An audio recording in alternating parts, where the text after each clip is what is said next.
Money can't buy everything in the world, but it sure can give you the incentive to want to sell yourself a bit. This is true for all things in the world, even loyalty. And to be fair, this approach makes perfect sense in a capitalist society. Perhaps that is why Draymond Green is fully ready to leave the Warriors if the money is right. For starters, can we really buy Green's loyalty? Now, folks, we recognize that sports are a matter of the heart for a lot of people. The commitment and dedication that most of us have for our NBA team is immense and has perhaps gotten us in quite a few grueling situations.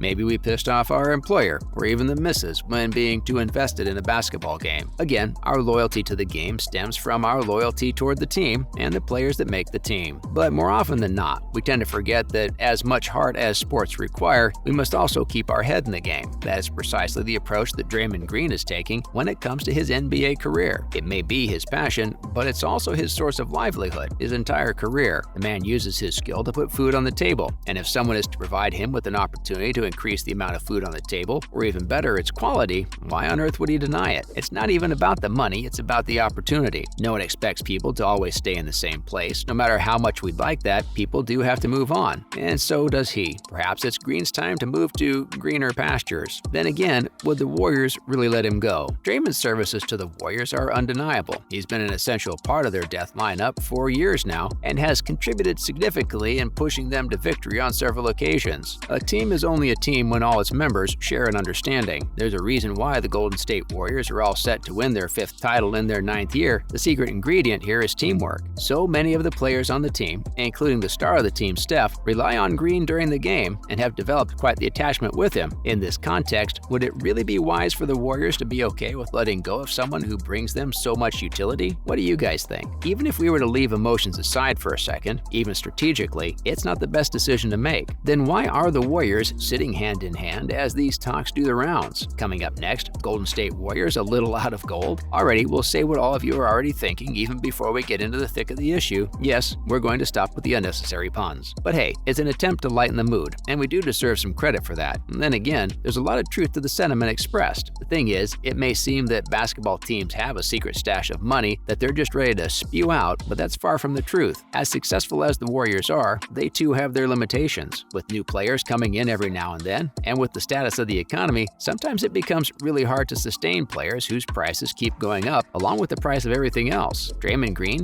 in this economy?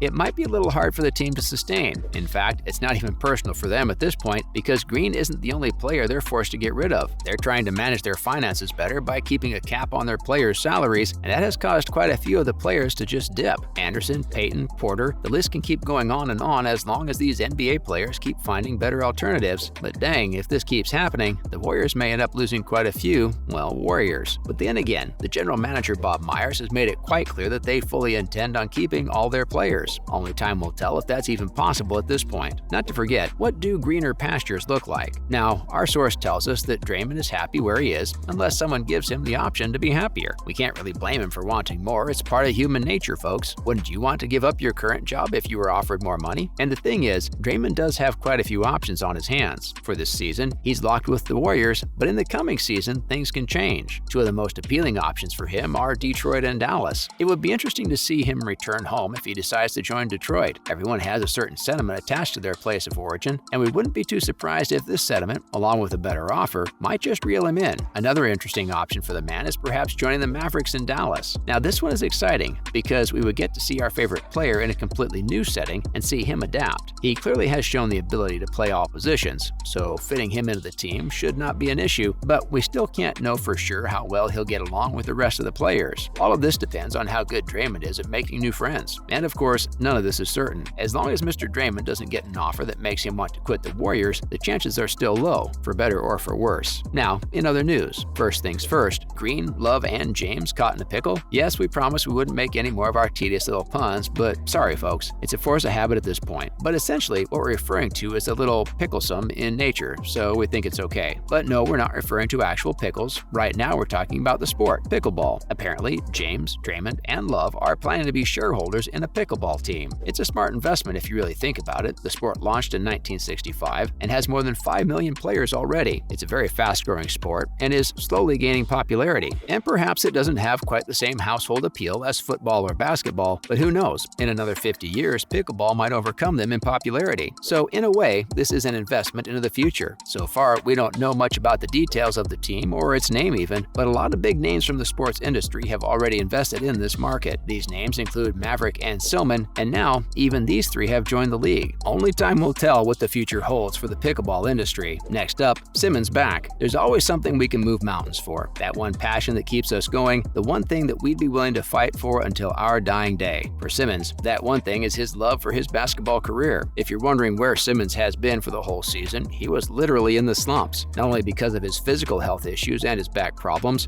but also because his mental health was also just as bad as his physical health. His health issues made him incapable of qualifying for the Nets and the Philadelphia 76ers, and that was a heartbreaking ordeal for our man. But alas, he didn't give up at all. He spent his time off working out and training himself to ensure that in the coming seasons he was up to the mark. Now he's made his return and has declared that he doesn't care much about the narrative. He feels great and wants to make his big return. Dang, aren't you all impressed by this man's dedication to the sport? We know we are. All we can do is wish him luck. On an end note, do the Celtics have a hater? It's not every day that the NBA players are this loud about their disdain for one another. The thing is, of course, they're humans, and they all have players they probably hate or find annoying, but most people prefer to keep their opinions to themselves. LeBron James is not one of those guys who runs away from conflict. He's very clear about how he feels and how to communicate it. In a recent interview with a sports magazine, he revealed very frankly that a lot of the boys on his team hate Boston. He made it clear that he still hates the Celtics, and he's not planning on changing that. Now, we don't know the real reason for the disdain, but LeBron has taken such digs on multiple occasions. We wonder what Boston has done to piss this man off. We wouldn't want to get on his bad side. That's it for today, folks. Do you think Green will end up switching teams? Let us know in the comments below. If you like this video, subscribe to our channel. See you next week.